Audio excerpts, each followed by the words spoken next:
Like nothing works. Just tilt the odds in your favor. Give yourself the best possible chance of being successful, of being lucky, and be happy that you did the good work and that a whole bunch of variables showed up in your classroom every day.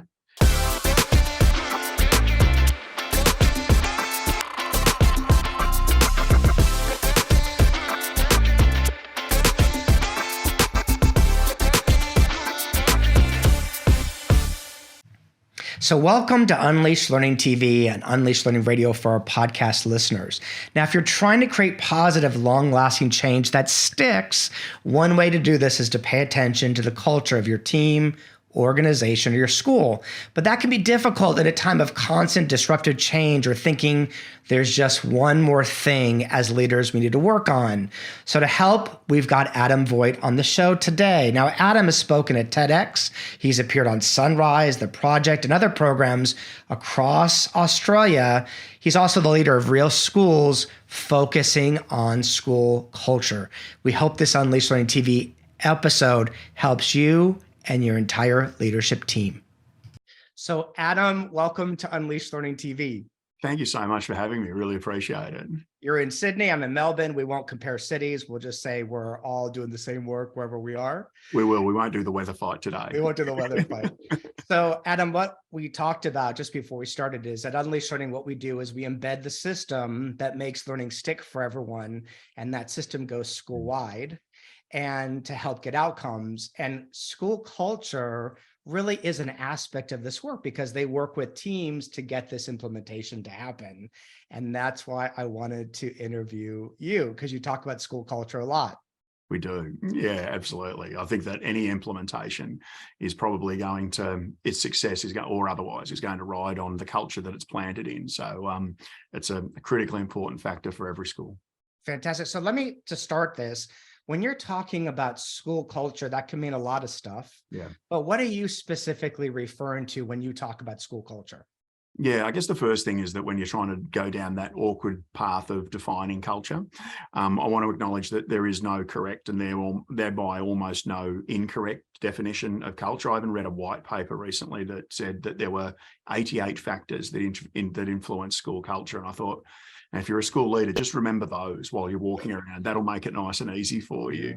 So I think that because it's quite, in a lot of ways, a bit of a nebulous topic, it's hard for people to nail down what it is. So what we do is say, let's at least aim for a useful definition. And our definition is that culture, for lack of a better way of putting it, is as a collective noun. And it's a collective noun for behaviours. And so what we say is that the behaviours that contribute to a school culture are contributed by all three stakeholder groups. So your staff, your students, and your parents, and all of them are contributing to types of behaviours. So the first one is a behaviour that we encourage.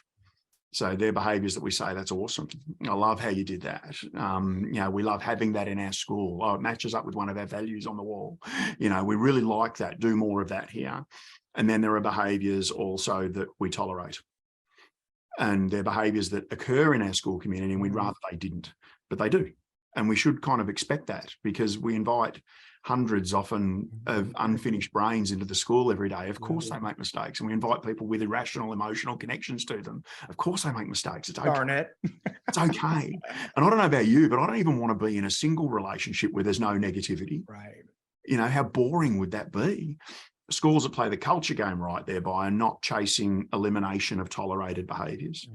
They're saying, can we just have an agreed framework? Can we just have a really simple agreed way of approaching any tolerated but thoroughly expected behaviours in our school in such a way that they are efficiently and effectively turned into encourageable behaviours as quick as we possibly can? And what we find is that when schools use our version of restorative practices, we call it RP 2.0, to be able to do that they get those wonderful results, those outcomes you're talking about, but they achieve it by focusing on process. And it's really liberating. It's exciting to watch them do it. Super exciting.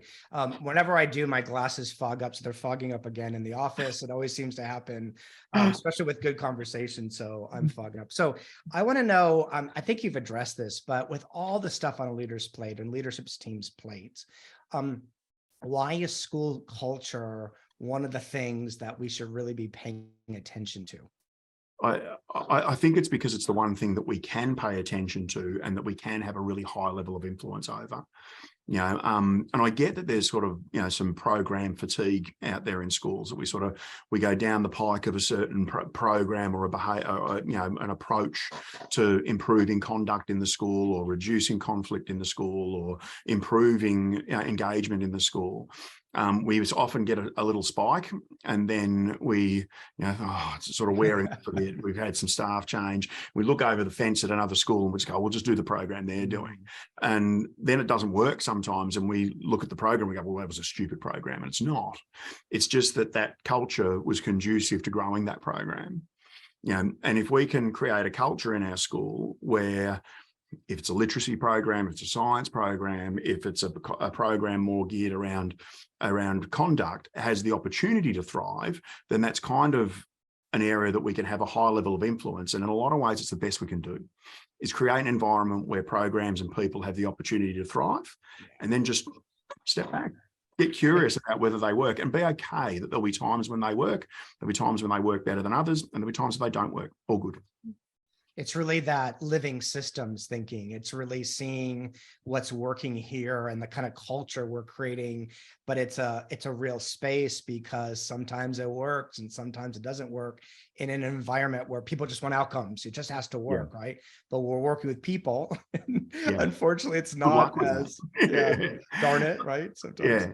And I get that 30 odd years of outcomes-based education can lead to getting a little focus on the finish line and not on the steps that we're taking. But if we can actually say, you know what, we'll get some good outcomes, we'll get some ones we don't like, it's all right. And let's just say, how do these next few steps look? How do we want to treat each other in our school? And can we get busy on getting good at that really simple framework? Then good things tend to happen as a result of that. It's really relationship too. I mean, really talking about who people are and those relationships, and with everything else, the ways to focus on those kinds of relationships. The way I'm hearing you talk about that. So let's get to the nitty gritty a little bit here. And what are some of the things that impact getting to a, quote, I'm calling it positive culture, but let's say maybe productive. So what kind of gets in the way of that happening on a regular basis? So we, I guess, put the idea forward that there are three big key contributors to culture. One is language. So the first thing, you want to know what matters in a culture, whether it's a family or a country. You want to know what matters in that culture. Listen to what they talk about. And so what we say, and it's something that as teachers and school leaders, we often don't think about. We often don't think about the words we say and the power that they have, and how if we make some simple changes, for instance, suggest that for a lot of low-level behaviours, both positive and negative in a school, using language like affective language. Instead of saying to a kid, hey, pick that up when they drop rubbish, saying, disappoints me to see you do that, put it in the bin, is a good idea, because it triggers both the neocortex, our language center, our vocab center in our brain, but also our limbic system, our emotional center. Deep learning starts to happen, deep thinking starts to happen, which leads towards long-term really great levels of self-regulation in schools, where kids have a moment. They're about to drop the rubbish and they think, I probably shouldn't. And that's all we want. That's all we're looking for in a school. And that is a wonderful way, through really simple changes in behavior, in language, to impact the way that we, for instance, just encourage young people to learn to self-regulate. We talk about conduct. And for us, that's about how we solve problems. And we suggest that schools follow a really simple past, present, future methodology. So get the gist of what happened, but not a full episode of education CSI every time there's an incident in the yard. Don't, because it just takes kids backwards from the incident further into the past. But actually help them to find out what the gist is, find out what the harm is, do something about it, get busy, turn tolerated into encouraged as quickly as possible. And then we talk a lot to mindset, the thinking that drives our work. And sometimes when we think, for instance, there has to be a consequence. So that's a piece of thinking that pervades a lot of schools. There's got to be a consequence for that behaviour. It's ignoring the fact that for you and I, there's not most of the time. Most of the time that we change lanes without indicating, there's no consequence. It's not the real world. And if we can challenge that thinking and adopt some thinking that's useful to us, then what we find is we start to do education with our kids rather than to them. That's a position that often appeals to a lot of teachers and school leaders. It really it makes me think about one of our core values at Unleashed Learning is mindful communication, and it's embedded in our work. And to get learning to stick, the language we use really, really matters. And you're talking really specifically about thinking about our language. And also, it makes me think about is we're a learning system. So it's not we're trying to control behavior. What we're trying to do is to get learning to happen. So that kind of reflective practice for that student you're talking about with a piece of paper is a great example, because what we want is the learning to happen. It's not a punitive place, it's a learning place. Exactly right. I mean, when you ask teachers, what do you think? Should schools be judicial systems or learning systems? I go, oh, well, they should be learning systems. So why is it that we have this mismatch where a lot of our approaches to the conduct and the culture that we want in the school are so judicial in the way that they work? And when we haven't got a really good answer to that, we sort of find ourselves at a fork in the road. We can either try really hard at this mismatch between judicial and learning, or we can say, actually, let's just go all in on the learning. Let's become the experts in that. It also makes me think, this is just a side note, but also, I mean, we know I'm originally from the States, but we know which learners it's punitive for. So often it's kids of color, low income kids. Yep. Who is it punitive for Yep. and not, right? And then how do we create a culture that's a learning culture for everybody, which is what I'm loving what you're talking about. It's so exciting when you put those systems in place and see kids like that actually start to make progress. You know, because when they start to make progress, both socially and academically in that environment, their whole view of what school is changes. Right. And that's when we can actually interrupt pipelines for kids of color, you know, and ending up in prison. And that's where schools can, you know, really do such an incredibly powerful community service. That's right. But we have to also notice, this comes the equity piece. We have to see the identities of our students to understand the power we have over certain all communities, but many communities. So let me get to the last question, Adam, if I can, because I love how you're being specific and giving us a framework. So I don't need to tell you, we're living in incredibly disruptive times. And probably, well, I just know that people are like, not one more thing, don't come near me, I can't do. So how does a leader in this time of just constant change or the next thing focus on culture in a positive way? Yeah, I think you touch on a really important point, and that is we should never view culture, we should never view walking into doing some work on our culture as one more thing.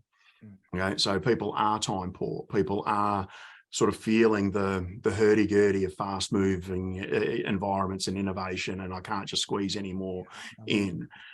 So what we have to do is make it clear to people what the benefits of working on culture are.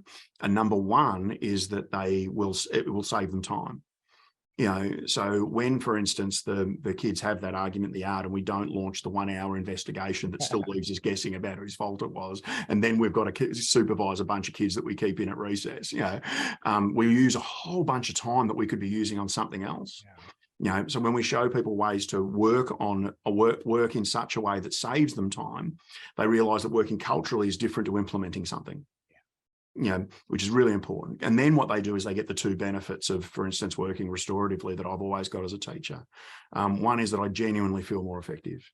So I feel that young people make more progress academically and socially when I use restorative approaches. And the second thing they get is less stress.